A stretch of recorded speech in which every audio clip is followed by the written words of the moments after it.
I've got sunshine on a cloudy day.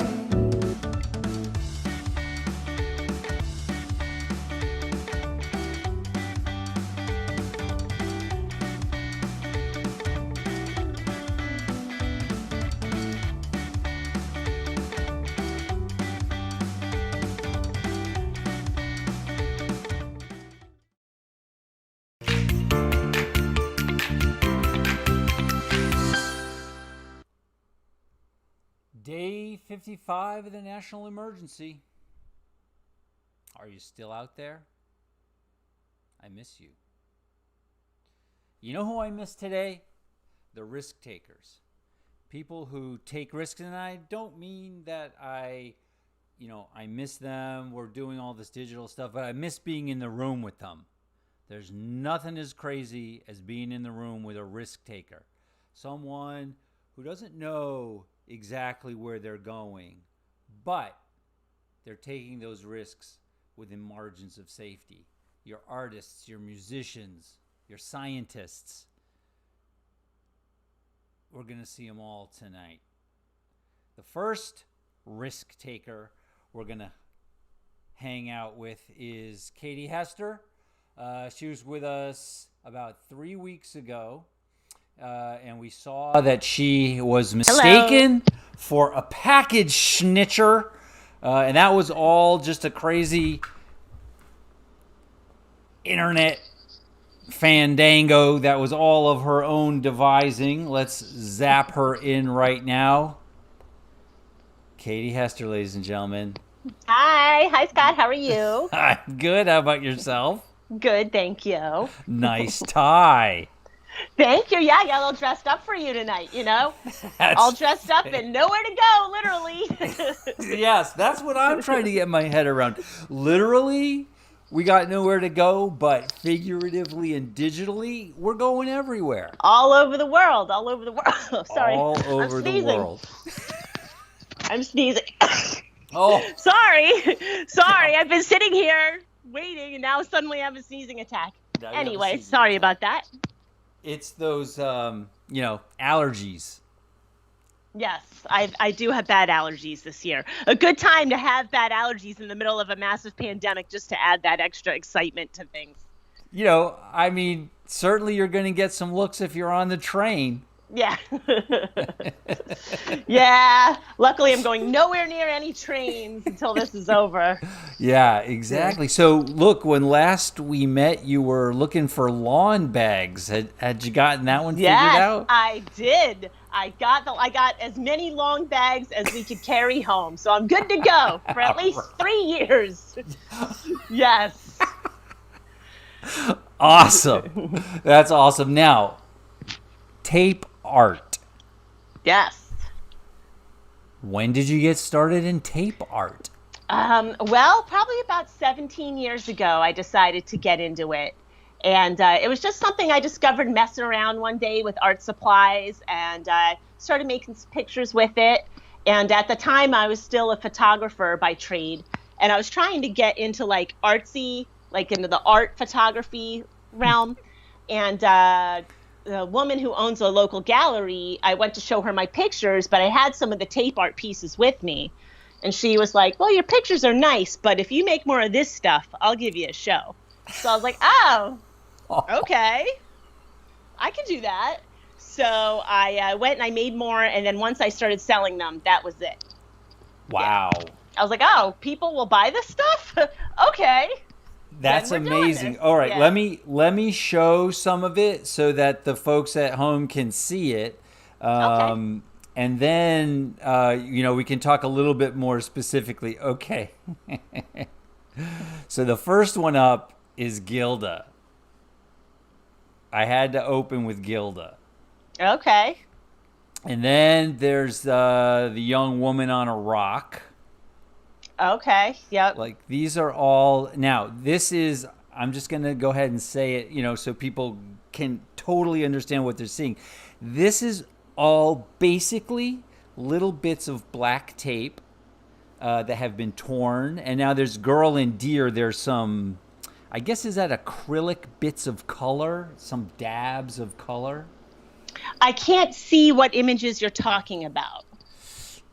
So this The was girl with deer. Oh, is it the girl feeding the bottle to the deer? There is the girl feeding the bottle to the deer with the green, but before that was. Oh, yes. No, yes. I know what you're talking about. That was a collaboration with a painter friend of mine. He did the colors. Got it. So, yes, that was his name is C.P. Herrick, and he is lovely. And he's a great painter. And he was like, hey, do you want to do some stuff together? So I was like, yeah, sure, which is good because the black tape goes well with his colorful abstracts. Super cool. And then now we're getting into kind of this series that you did. This is Captain Ahab. Yes. With wind-blown hair. Moby Dick. Yeah, he's after his white whale. He's got to get that white whale. Right. Well, first there's this epic one with Ahab on a rowboat. There's 4 other dudes behind him. Yeah, he's got Quick Quay on there. Yeah, and birds and ocean. Yeah, that was a really big piece too. That was large. That was like 5 feet by 3 feet. It was big. Wow. Where did you do that? I did that all up. My art studio is upstairs, which I usually, like last time I spoke to you, I was in my art studio. But my musician boyfriend is giving lessons on his computer upstairs, so we don't want to listen to that. Right. So we're down here. We're in the living room. So otherwise we'd be in my art studio upstairs, which is where I create all my stuff. Yeah, I like to have my art studio in my house. Like I don't rent a space. Yeah. Here's the white whale, and there's just a ton of texture in the white whale. Mm-hmm. Yeah, I like really building it up and making it really crinkly. I think someone bought that for their baby nursery. Oh. A murderous man-eating whale. Yeah. I'd like to meet the child now, That's hell-bent on revenge. Yeah. And then speaking of emotion and the emotion that this is unbelievable that this is just tape, next is the Kennedy funeral. Oh, yeah. Just unbelievable. And then, of course, epic in scope, the Eiffel Tower. Mm-hmm. That was a fun one. I love it when they're more meticulous and maddening, like the more I enjoy it. I love driving myself insane with it. Like the Eiffel Tower, those were all those teeny tiny little pieces. That drives me bananas. But at the same time, once the piece is done, it's extremely gratifying. Yeah. And so how long does the Eiffel Tower take you to accomplish? That probably took me about a week at like 6 hours a day. Yeah. Oof. Yeah. It takes a long time. They take a long time. I have like my smaller pieces I call like my target line where I can whip them out faster and they're much cheaper, But the meticulous big pieces, those go for a little more. And then the thing about this is it's not so much the emotion, it's not so much the meticulousness, it's all these absolute flights of fancy. So we're looking at now this owl carrying an umbrella. Mm-hmm. So is that something you saw? Is that something that happened to you? Yeah, I needed an umbrella one day, and this owl swooped in. I live in Jersey City, so that's what made it extra weird. No, I was doing a show, and a large part of the show was umbrellas. And I was also kind of doing birds. Like, it's just sometimes the peanut butter just meets the jelly. You know what I mean? It's just talking about peanut butter meeting the jelly. Scuba kiss. Yes. Scuba kiss. And I just producer's note. This is how my wife and I are making out right now. Now, yeah. The weird thing about it is she had me wearing helmets like that for months before the pandemic hit. Oh, okay. Yeah. And then the last one, I just couldn't. Oh no, we have two. This one was gonna be last, and then I saw this other epic one. But this is the Statue of Liberty and the Chevy, which must have been the partnership because there's Yes. That was also another collaboration with C.P. Herrick. beautiful paint. And Yeah. then I had to leave Birdie with Birds as the final. This is another epic person in rabbit mask and two Oh, yes. seagulls Yes. in a poppy field. That was for my friend. He was a musician, or he still is, I guess. I don't know. He's had kids. You know how like when you have kids, like everything stops. But but he Or was starts. a musician at the time. Yeah, and he that was a portrait of him, and that one was really big too. That one was like 6 feet long. Wow. Yeah, I love working big scale. It's difficult because it's hard to get canvases that big home from the city because that's where you get the best price on them is in the city. And then in our area in Jersey City in New York, everyone has small apartments. So people don't have a lot of wall space for the bigger pieces. And so sometimes it's harder to sell those, but I still really enjoy making them so much. And so something that large, does it come apart into pieces and then you reassemble it, or it's just one big thing and then you wrap it up and get it out the door? Yeah, it's one big thing I wrap up and get out. I try not to take it apart and put it back together again because the wear and tear on the tape is just not good. And I varnish it with like this plastic coating, and that can crack. So once it's on the frame, I really want it to just stay on the frame. Yeah. Right. And then how often have you been doing shows, before the whole thing hit? Well, for 17 years there, I had a big giant solo show almost every year. And that show would take me the whole year to work on. So I would have that show in August at a local gallery, and it would be like this big blowout show. And then I would take like a month off and then immediately start working on the next year's show. So that place, unfortunately, closed recently. It didn't go out of business. It's just the owner wanted to do new things now, wanted to do different things. So that place closed. And I was kind of focusing on my comedy anyway. I do have a show scheduled for the fall with a couple good friends of mine who are also very good artists. So I'm not sure if that's still taking place or not. But I definitely was taking a little hiatus from the art to focus on my comedy, but I'm always going to do it. Like I'm working on commissions now, people can always get in touch with me and be like, oh, can you do my Aunt Edna? Or can you do a portrait of my dog? Right now I'm doing somebody's guitar. Someone wants a portrait of their beloved guitar. So that's what I'm working on right now. So yeah, pretty much whatever you want. Not everything works in tape though. Sometimes I'll get a picture and I'll be like, I can't do this. It's just not going to work. Yeah.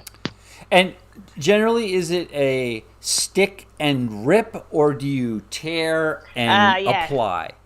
I tear and then apply 98% of the time. Got yeah. Got Sometimes a tricky situation requires different techniques, but for the most part, I sit there and tear and make myself cross-eyed with it. So. Oh my gosh. Well, Katie, it's amazing stuff. Thank you for jumping back in. I'm glad to hear that the lawn anytime. Bags have gone. You should see my lawn. It looks great. All right. I want to hear more about that show. I've seen a lot of the comics have gone digital, but I imagine the same or similar is happening in the art world. So as you guys get closer to that, let me know because I want to show everything. Sure. Yeah, I've heard of digital art shows happening, but I think that's just called Instagram. Yeah. Exactly. Right? Yeah. Well, thank you so much for having me back, Scott. I always love to talk to you. Yeah. Be well, and we'll see you soon. All right. We'll see you soon. Katie. Take care. Bye-bye. Bye.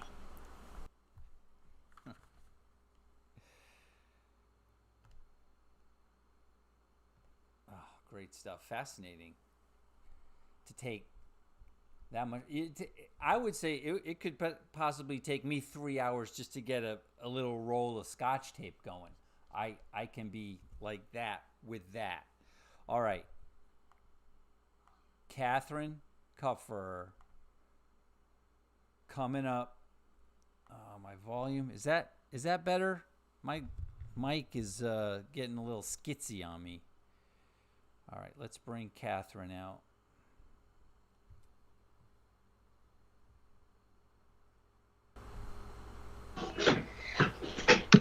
Hello. Well, hello, Blue S. Oh, I see a picture. A picture is beginning to emerge. There she is, in beautiful Hello. Illinois late afternoon light. Yep. How are you, Katherine?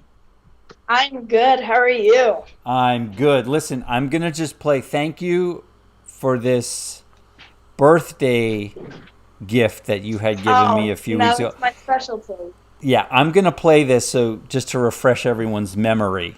All right, give me a second while this rolls. Hi, I've written a song called Quarantine, and I'm going to show it to you. So this is how it goes. I'm gonna blow my brains out soon. Yeah. Thank you.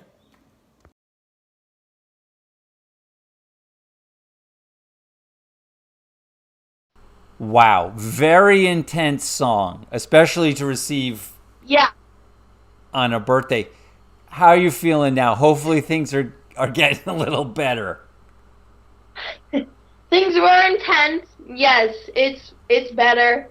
You know, I mean, we are still losing our minds a little bit just because, but you know, getting a bit more used to it. Getting a bit more used to it. Yeah, the new normal. I know, between you and me, I don't really like the words new normal. I mean, it's just kind of now, you know? Yeah, definitely. It's just kind of now. And speaking of now, we're very close to this weekend, and this Sunday is Mother's Day.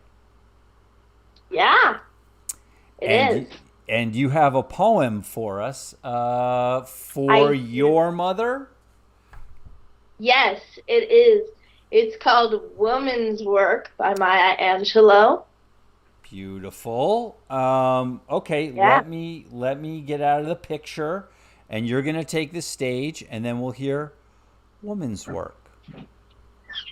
God, I'm reading it. Stop it.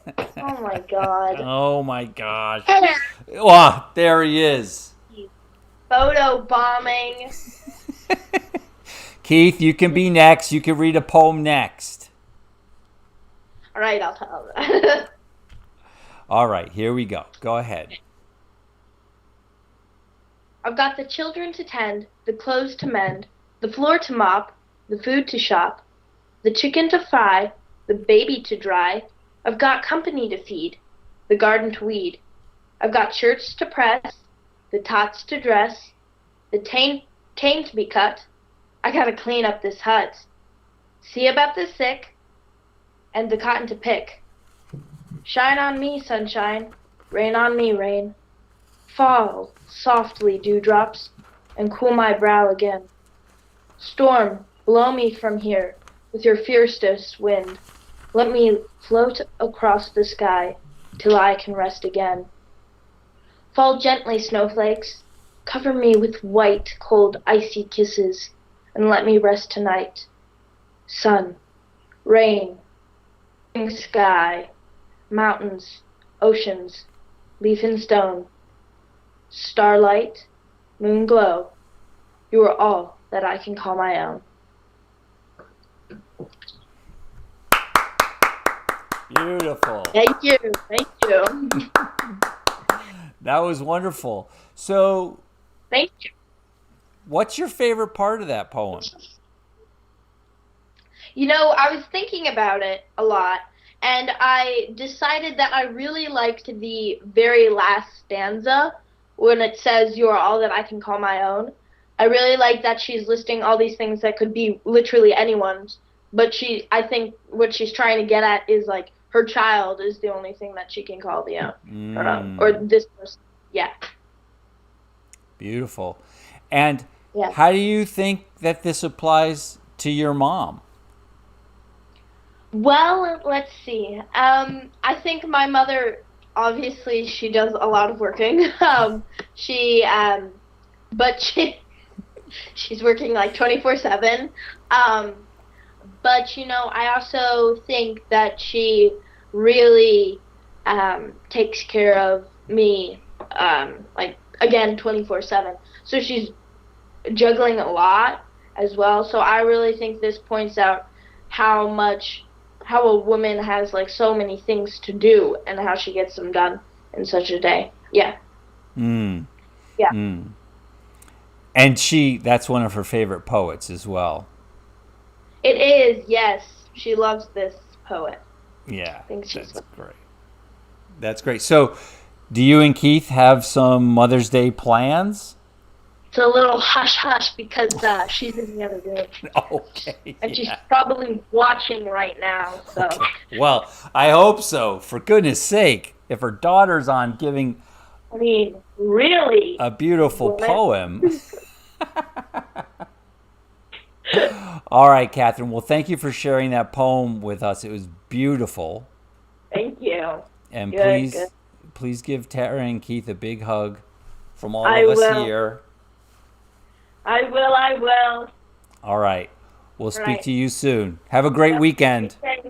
Be You safe. as well. Bye-bye. Thank you. Bye-bye.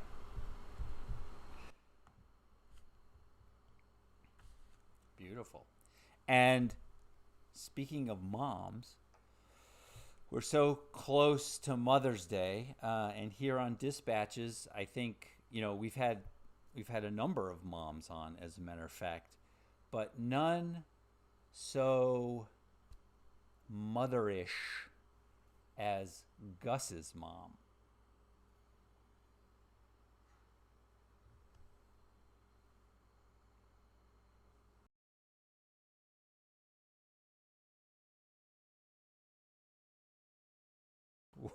Okay. Take two.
Take three.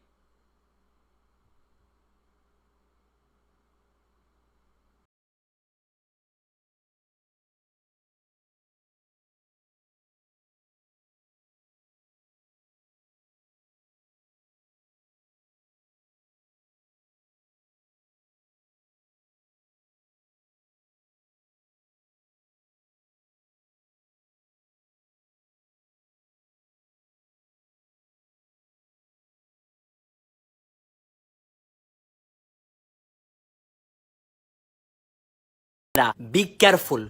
People will give. We're not getting McDonald's. Only.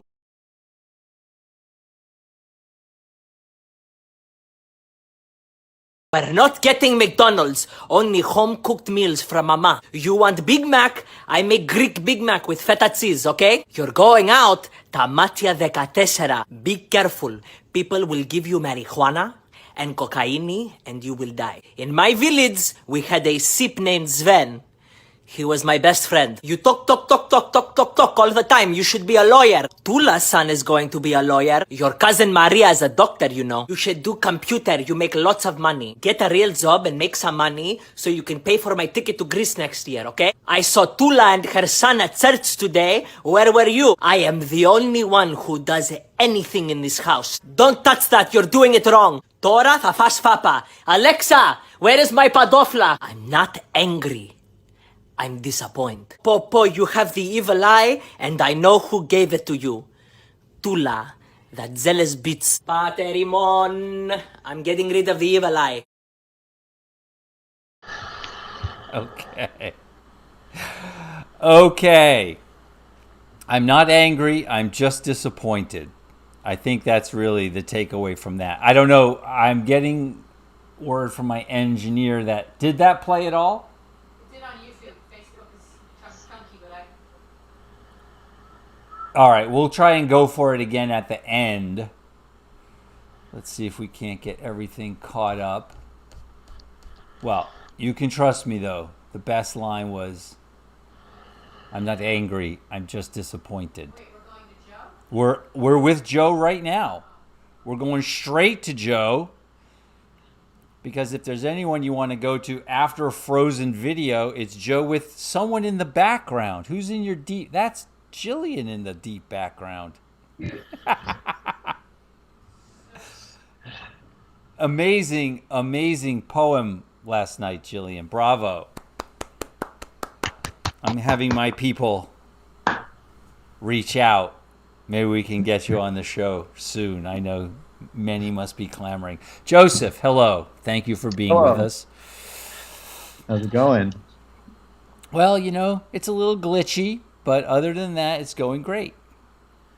So Astoria, what's the dispatch from Astoria? Masks, no masks, people out and about? So Astoria has been, I'd say, overall behaving. Majority of people when we go out are wearing masks. A solid, I don't know, 70-80% of people, maybe a little more. Oh, that's good. Most of the stores are mandating through signage and strict wording to have a mask on at least.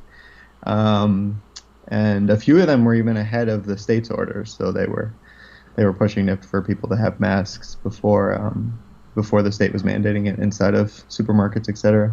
And are people out and about? You know, we're way out here. I can go outside and I could be outside for an hour and not be 6 feet within another human being.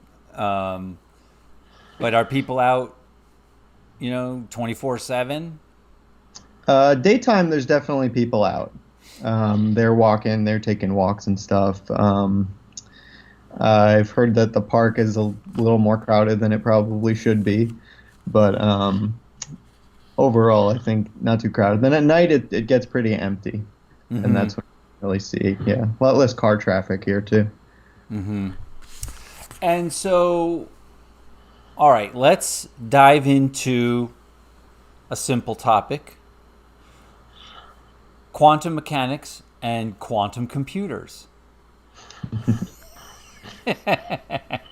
Okay, let me put up the pictures so we can see.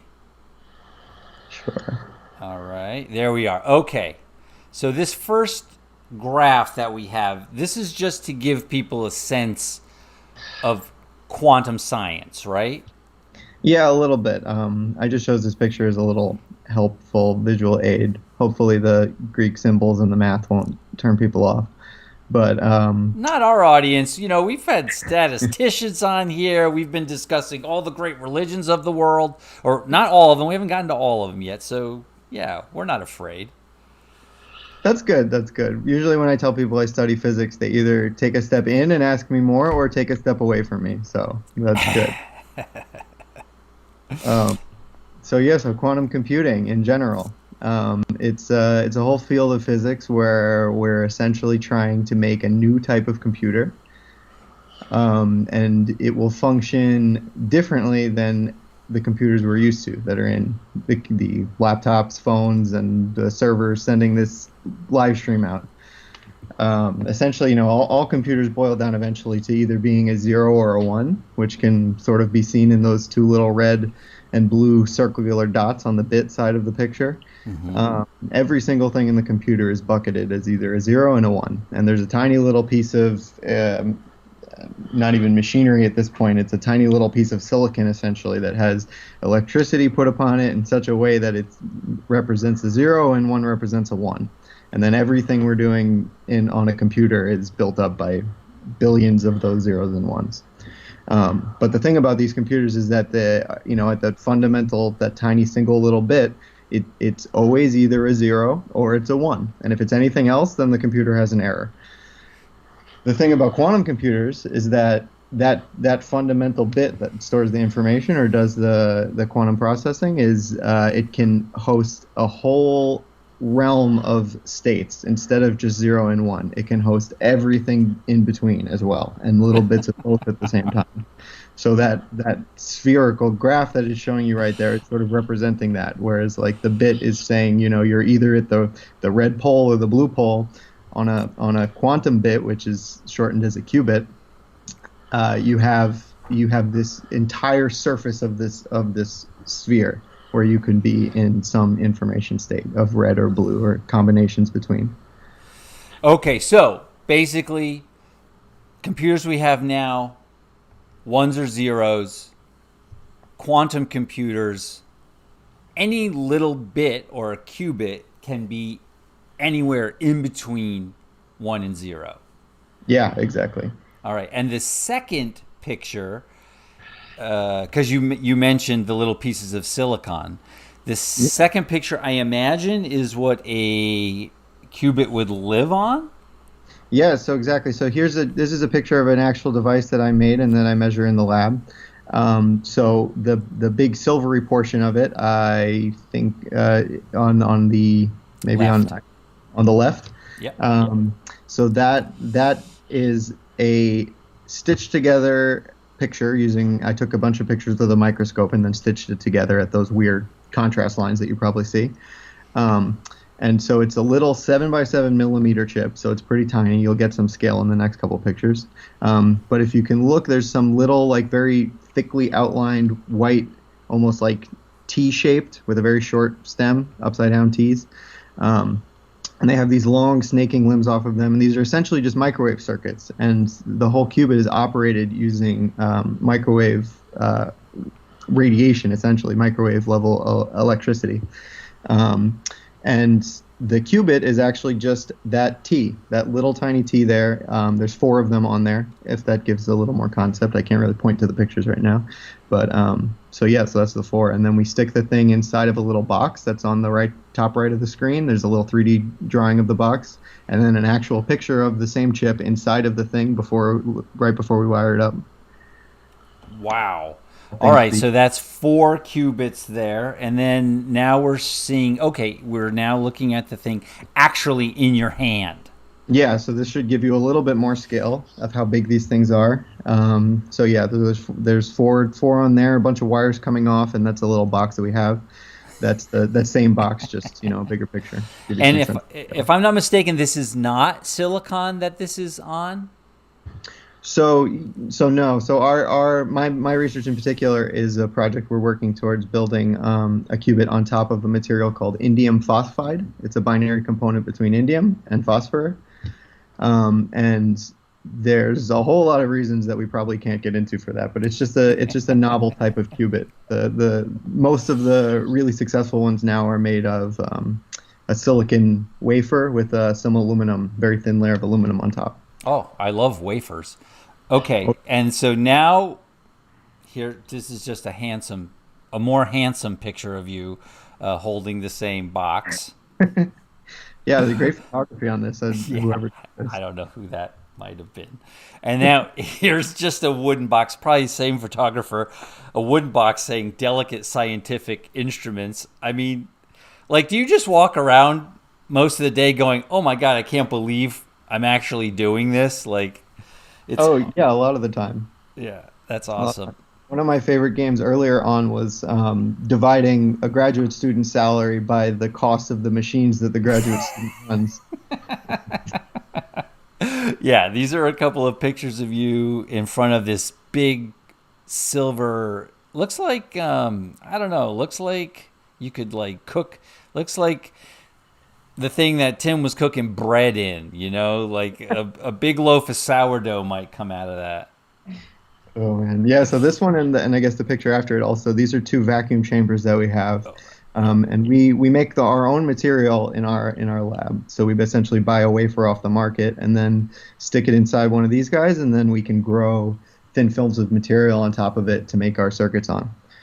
And so this is a vacuum chamber that we use for that. Okay, vacuum chamber, absolutely nothing. And then the next thing we're getting into, I love these things, the refrigeration units.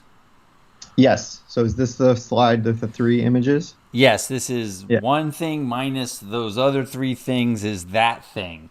Yes. As you've dubbed it, and I've now used this description many times, is we have what essentially looks like a hot water heater on the left side. Yes. And then, but if you take off all these cans and these shieldings, as you can see, they're all on the floor now. So subtracting them away, what's left inside of the fridge is this what most people call this upside down wedding cake set of essentially cooling plates. And these are different cooling stages that make up this fridge. And this fridge cools samples down by circulating liquid helium through them. Yeah, now the engineer here at Dispatches feels like that looks like a Jiffy Pop popcorn maker. It has been dubbed that, yes. And sometimes we wrap it in tin foil or aluminum foil, and so it gives it even more of that appeal. Right. And now here, I guess you're up on a ladder now because you're in the picture. And then And then the last 2 pictures are this very cool picture of, looks like a submarine. But just look at all those bolts. Yeah, this is on the vacuum. I mean, just look at all those bolts to make that thing on the vacuum. And hand tightened, you can't machine tighten them. You can damage it. So it's a lot of elbow grease. Oh my God. And then there's a 5 nanometer, some gas, some. There you go. I stole this off of some of my slides recently, so I didn't have time to pretty it up, but I thought this would be cool to show. This is so I mentioned that we make our own material that we make these qubits out of. This is actually a cross section of the material right at the surface, and it's an image taken using a transmission electron microscope, and that has a resolution enough to see atoms. So in this bottom half of the image, on the right hand side, there's this green bar. So everything to the left of that, there's all those, basically each of those bright spots that you see is an atom. So it's either an indium, a gallium, or an arsenic atom. Those are the 3 materials that are compounded in the bottom half of that material. And then the top part is aluminum. It doesn't form as nice. You can't see the actual individual atoms because of the orientation of the crystal for that portion. But the patterning, those lines show that it's a continuous crystal across one very dissimilar material into the other. Oh my gosh. Oh my gosh. And now we're looking at a picture of one very, very smart person and someone who's just sitting in front of a camera. So that also gives people a little bearing. But I could see at the very end there why someone might say it looks like a Jiffy Pop popcorn maker. Okay, so I should have sent pictures of the getup we have to use in the clean room or when we're doing maintenance on the Jiffy popcorn machine. It's very in vogue right now. I mean, we're usually in hazmat suits or full clean suits with masks and everything. Yeah. Right, and that's my point. So here's you are and a bunch of guys, and you're getting in these hazmat suits on the regs, and you're, I don't know how else to say it. You're, pushing humanity into a new place. You're trying to invent something that just does not yet exist. It's no different than going to the moon.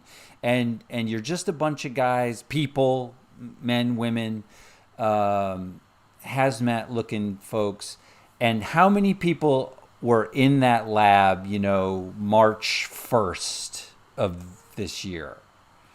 So our group is about 15 people, plus or minus a few undergrads, researchers. Undergrad. It's a variable number, how often they want to show up. Right. And How many labs are in that building? In our building in particular, there's probably about, I would say, 16 experimental labs, somewhere around that. Right. 3 of which, two and a half of which are ours. Yeah. And then how many labs and buildings like that around the world? Yeah, you get it scales up very quickly. You get, I mean, even though science is a pretty small community, there's probably thousands just in New York. Yeah. And that's right. You were at a convention when the plug got pulled, right?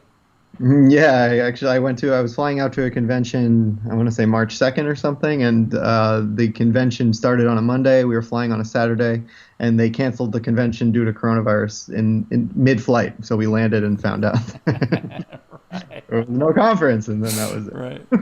Right. Okay, so this is just to say, yes, barbershops and restaurants and bars, but also labs and experiments and those things which are pushing humanity forward.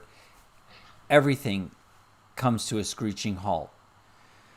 And now here we are, 55 some days, depending on, where you draw the line, 55 days since the national emergency was called. Mm-hmm. And now we're starting to get little inklings of, let's kind of get back to it. So you've received a couple of emails saying what? Yeah, NYU,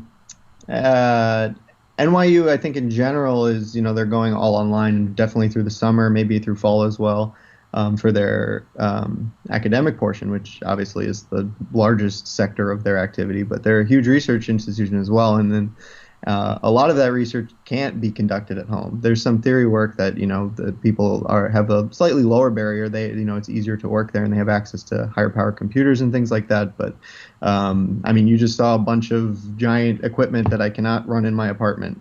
My electricity bill would be through the roof.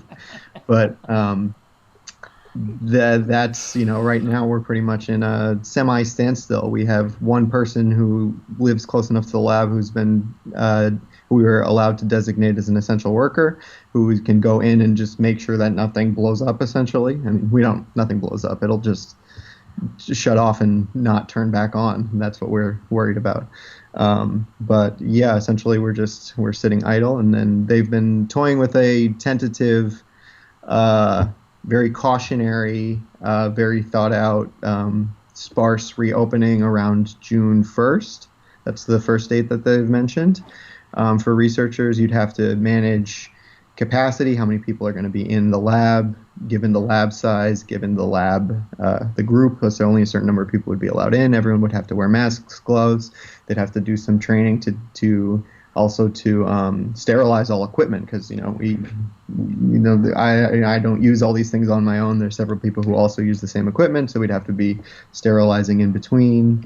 They sent a lot of potential things. So we were asked to put together a short list of researchers who absolutely need to get in as soon as possible so that the work continues.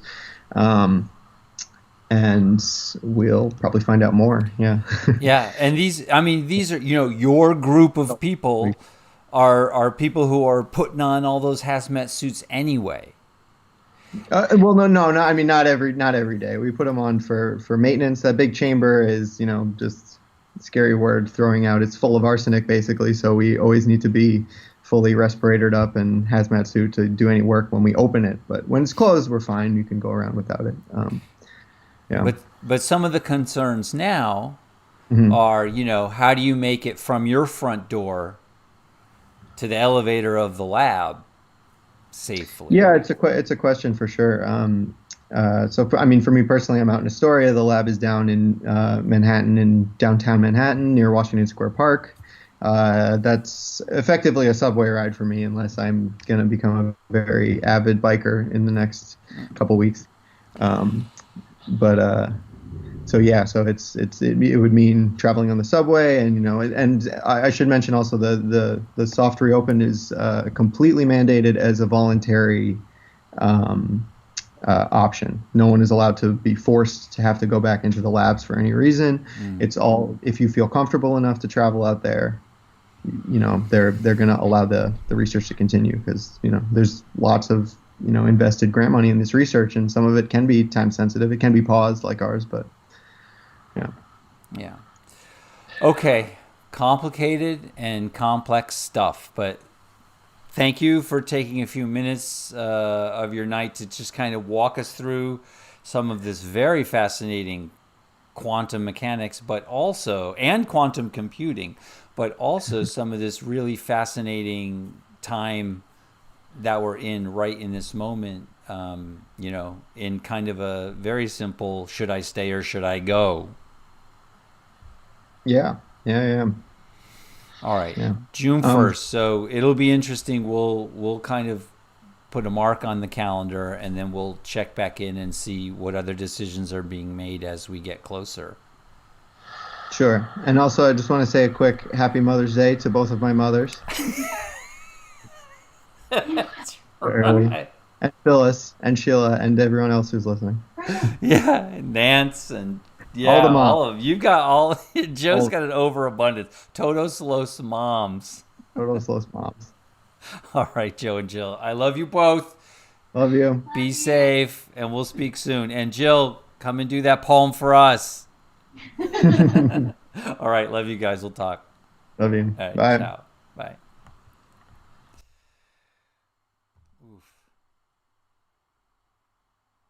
We're not getting McDonald's, only home-cooked meals from Mama. You want Big Mac? I make Greek Big Mac with feta cheese, okay? You're going out, Tamatia de Katesera. Be careful.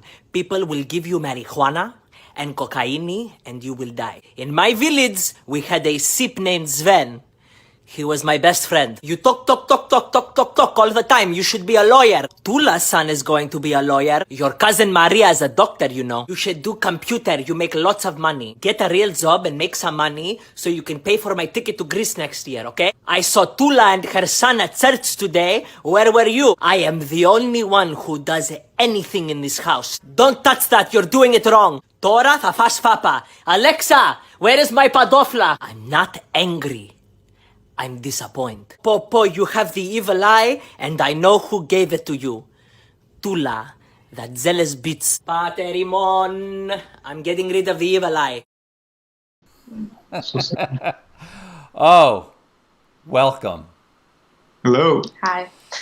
The video's so nice, we had to play it twice. Joe was just telling us about quantum computers having a variety of states, not only on and off, but my computer right here, right now, has decided, I think, to just have a mind of its own. That's nice. Yeah, it kind of. So how are you two? How are you two doing? We're good, taking a day at a time. Or I ordered some beeswax today, so that'll be nice. For what? Yeah. Like a true Waldorf child. For sculpting? For sculpting and for stress release. Grace, have you not seen wax figures, little sculptures? Well, I just wasn't sure what he was going to do with it. Because today he was polishing some rocks. So I thought maybe that was involved in some way. Kind of like a combination. Yeah. Yeah. All right. So the looking for things to do has gotten to, I'm going to order some beeswax and start. Yes. Yes. Yes, it has. He just made a couch out of clay. Yeah, I mean, today. it's a clay sofa. Interesting. Yeah. We're day 55. I'm now starting to feel more like a merge of like, this is, I'm not going to call it the new normal. This is just the now, and tomorrow will, I don't know that we're kind of going back to March 3rd. No, I mean, I think it speaks to the human ability to just like adapt and make the most out of situations. So I think we're sort of getting around to making the most of the situation. And speaking about the situation, Sunday is Mother's Day, as we've been talking about. And you both provided a very beautiful song. Do you want to set it up a little bit? Why this song for Mother's Day? Well, I tell my mom all the time that she's my main girl, so that's my girl right there. So I thought it would be very fitting. That's what we're gonna go with. I like that. Yeah. My mom is also my main girl, so That's really it's very accurate. Yeah. Shout out to my mom, my main girl. Shout out to mom. I think she's watching. Shout So out to she's all the watching? moms. yeah. Absolutely. All right, let me roll it then. To all the main girls out there. Main girls. I've got sunshine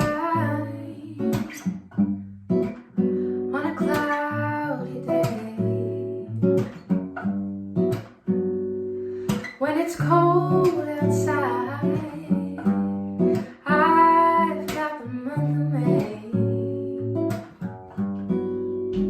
Well, I guess you say, what can make me feel this way?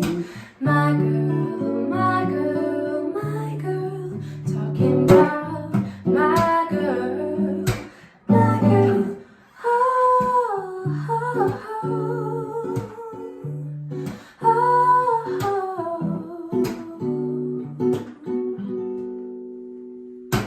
oh. I guess you'd say, what can make me feel this way?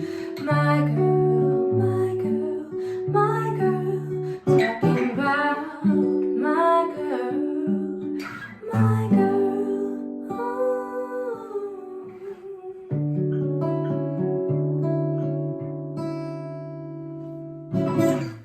Happy Mother's Day. Happy Mother's Day. Woohoo!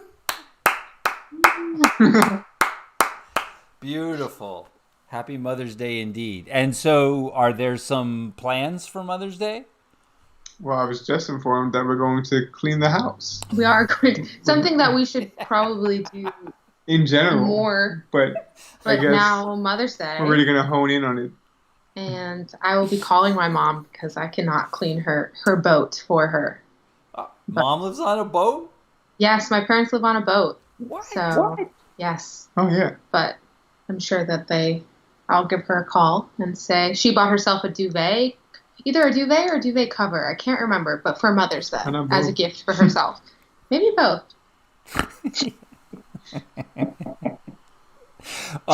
Can I just ask, where's the boat? It's in Boston, in the marina in Boston. Oh, great. Did you see the series that Katie did of Ahab and they were out there hunting the whale? No. I did not. I'll show you. That's the last image of a boat that I had seen. Really amazing. Well, all right, cleaning the house. That sounds like a great idea. Yes. Yes. And we did this. Oh, yeah. And Yeah. we sang the song. Oh, So this was beautiful. Yeah, and this went out you will. to all the moms. All Yes, the moms. To all the moms. All the main girls. Because you can't All clean all the the One house at a time. house at a time. All right, you two, be safe. I love you. Thank you for jumping in on this at the last second. It was beautiful. Thank you. Thanks for having us. All right, we'll be in touch. Be good. Bye. And say hey to Fern. We will. All right. Ciao, ciao. Oh, crazy. It's all crazy. So then if I just do this, there we go. All right. So there it is. Happy Mother's Day to all the moms. And happy weekend to everyone else. Be safe. You know we love you here at Dispatches, and we look forward to seeing you again next Tuesday. Hunker, hug, and haven. Have a great weekend.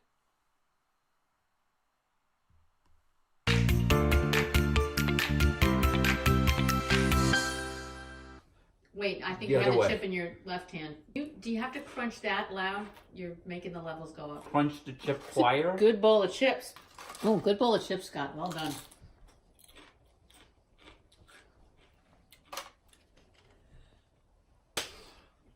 Okay, we good?